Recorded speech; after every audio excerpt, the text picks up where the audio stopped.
Hey, welcome to Zach of All Trades. Today we're going to be smoking this chuck roast. Chuck roast is typically made for, well, obviously a roast. A lot of people do what's called a Mississippi pot roast, which is really good.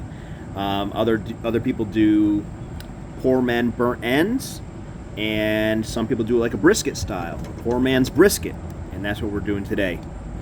I'm using a Bear's barbecue rub, a Bear's beef rub. Bear's is a local barbecue restaurant in my area that is probably the best barbecue I've ever had, and surprisingly it's here in Connecticut. Making sure to season both sides. I'm doing a pretty heavy coating. I want to make sure I get a nice good bark, and don't forget to get the edges. What I typically do is I just pick up the chuck roast or whatever type of meat I'm cooking, and I just kind of roll it on the cutting board and get that excess seasoning that's fallen off. As you can see, I didn't even use a binder today, and it still worked out really well. In the meantime, I have my smoker set at a 225 degrees on high smoke, and I also used a smoke tube today just to get that little extra smoke flavor and hopefully get a nice smoke ring, and it ends up turning out pretty good. I forgot to mention, today I'm using Traeger brand mesquite wood pellets. I've been pretty happy with them so far. So we're going to throw this on the smoker, 225 degrees, and we're going to check back in a few hours and check to make sure our bark has developed well. And so that's what you see right here. About 2 hours later, I'm checking in, just taking my finger and tapping it on there, and if nothing comes off, your bark's good to go. So once your bark's developed, you want to start thinking about adding some moisture.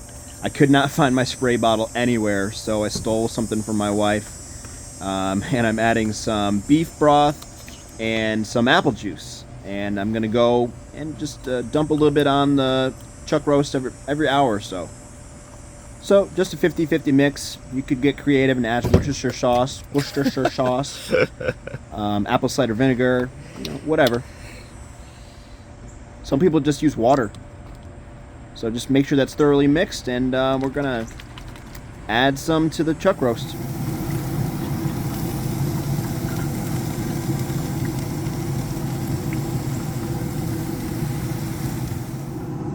So here we are, just checking in about an hour later. You can see that our bark is even getting a little darker. We're getting some nice color. And I'm just gonna go ahead and add some more moisture, just checking in on this about every hour or so.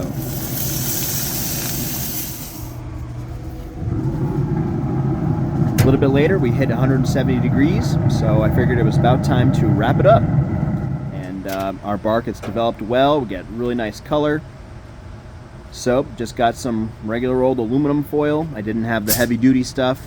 You could also use butcher paper. You could use just a tin foil tray.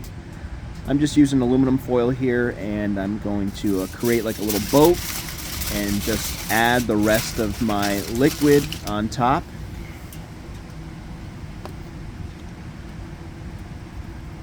So adding this excess liquid into the aluminum foil is going to basically make it braise and let that steam in there, and it's going to get nice and tender and stay juicy. Jeez. And back on the smoker at 225 degrees it goes. I've got my thermometer just monitoring internal temperature. Going to check back in around 200 degrees or so and check for tenderness. And that's what we're doing here. Taking my probe, just going to poke it through a few times. I poked all the way through and lost a bunch of my liquid. Had to re-wrap it up.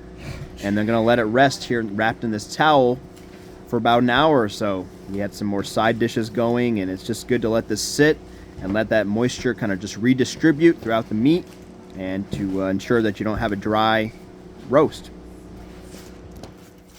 About an hour or so later, it's time to unwrap it, slice it up. The internal temperature has probably come down to about 150 degrees or so, so it's still pretty hot, but not too hot to handle and to move around.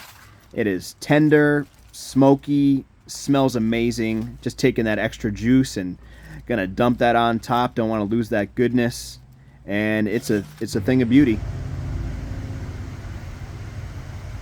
Let's give that a oh yeah. My smoke ring didn't come out as well as I would wanted. It did have a decent smoke ring, but it had a very good smoky flavor, and it was still very moist, very tender, almost like a brisket. And the reason why they call this poor man's brisket It's a little bit more per pound, but this is only a 3-pound piece of meat, whereas with a brisket you're looking at, 10, 12, 16 pounds, and they can be quite expensive.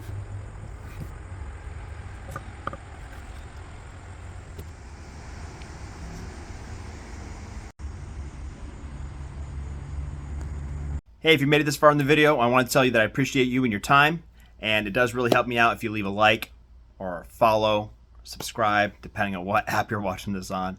It does help out me and my family. So I hope you have a great rest of the day. Take care. We'll see you in the next one.